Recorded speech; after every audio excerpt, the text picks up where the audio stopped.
As we move along, changing guitar players every few weeks, I pick up a rumor that Glenn Schwartz is back from the Army, but I don't know how to reach him. So at a certain point, a friend of mine called, and he was putting together a show band, a 12-piece band. They were going to do the upbeat show, that kind of thing, be the house band, you know, full horns, you know, big, literally 12 pieces, you know, R&B. And I told him, as kindly as I could, because I certainly respected this kid, I said, you know, I'm working so hard trying to get my own band together. I said, this isn't the time to give it up. I said, I think I need to stay the course. He said, well, he says, you know, Glenn Schwartz is out of the service and he's going to be at this rehearsal. I said, well, I'll come to the rehearsal.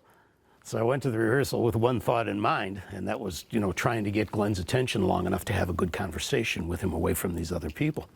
So at the end of the rehearsal, which was very good, and they would have been an excellent band, I don't think it ever actually came to fruition, I grabbed Glenn and pulled him aside and said, listen, man, could I just get you out for a hamburger to talk to you or something? You know, and we went to a Big Boy on Euclid Avenue somewhere out very close to right here, I think.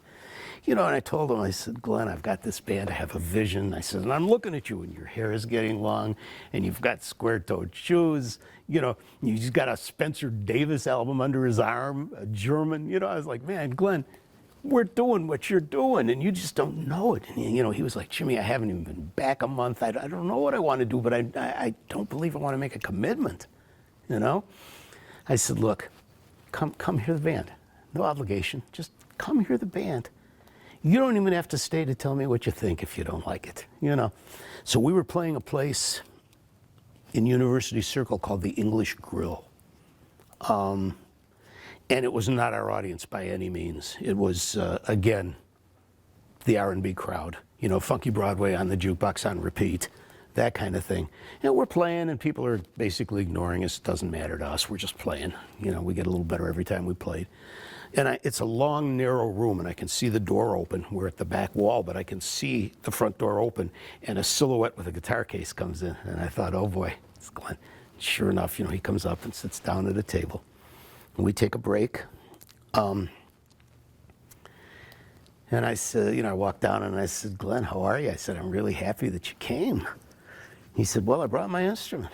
I said, well, will you play with us? He said, sure. So we go back for the next set. Glenn gets up on stage. And I said, what do you want to play, Glenn? He says, you guys ever hear of a song called Jeff's Boogie? It's a Yardbirds tune. We said, oh yeah, you know, 1, 2, 3, 4. And again, as they say, the rest is history. Within 15 minutes, I could see out of the corner of my eye the current guitar player was packing and leaving. You know, he was gone. I've never seen him since. Glenn said, I like this. What do we do? And we managed to hang on to Glenn for the full year in 1967. And it was wonderful. It came a point where Glenn's life kind of caught up with him, and he'd had some difficulties, and he needed to leave town. Was headed for California. And, you know, he gave us his notice, and he felt bad, and we felt horrible. And I felt as if we'll never replace Glenn. This is the end of the band. So I went back. I was at Kent State at the time. I think the bass player was as well.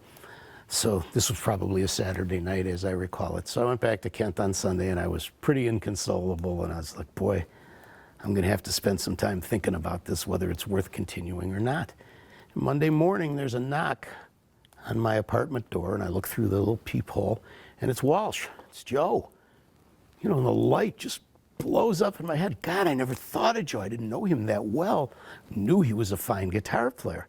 And I opened the door, and in a classic Walsh moment, and there's a lot of them in my life, hey man, I heard you need a guitar player, man. You know, Joe, how does this happen overnight? How did you even find out about it, you know? Come on in. So we sat down, we talked for a little while. I said, you know, you could be the guy. He says, well, you know, we had auditioned at a place in Kent called the Fifth Quarter once, and I think Joe was sort of the official, unofficial talent director, and he had walked through the room, you know. So he'd heard us. He knew something about us. And for all I know, he might have heard us more than that. But I said, look, let's get together. And we were rehearsing in my family basement at the time, and Joe came in from Kent, and we started up downstairs, you know, and at the end of the evening, we had about 30 songs. because Joe is a very quick learner, and we knew all the same songs. You know, our heads were definitely heading in a direction. And Joe was the guy. Joe knew how to sustain a note. Joe knew how to feedback a guitar. Joe knew how to do all of those things that probably today are considered trickery, but were, you know, mainstream stuff at the time. Is whatever, you know, wah-wah pedals, you know, it's what everyone was trying to do. And nobody in the States. Well, by then there were a few. A year later, there were a few. So that was the beginning of Joe. And Joe stayed with us through 68, 69, 70, and 71 as we became the James Gang. And in 69, we managed to get a recording contract after being turned down by just about everyone in the industry, at least once or twice. Finally, ABC Records stepped up and offered us a very meager deal, but a producer that we liked, a fellow named Bill Simzik, who had come to hear the band.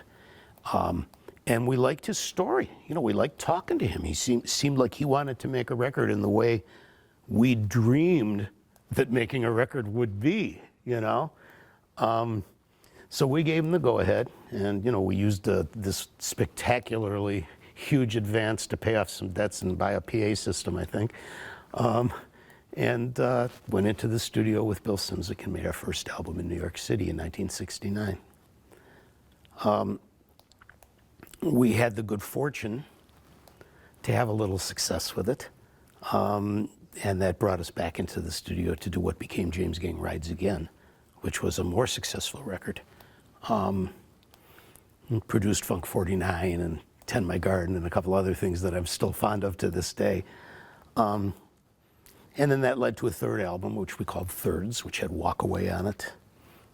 Nowhere Man, not Nowhere Man, what is the name of that song? Midnight Man, you know. And for a time there, we had all three albums on the charts at the same time, which was pretty darn exciting, you know. By 1971, we were asked to do a live album, which we did, which was the Carnegie Hall performance. And not long after that, Joe decided he wanted to go in his own direction. And he said, I'm going to leave, but I'm going to stay the year. So we had solid 6 months notice.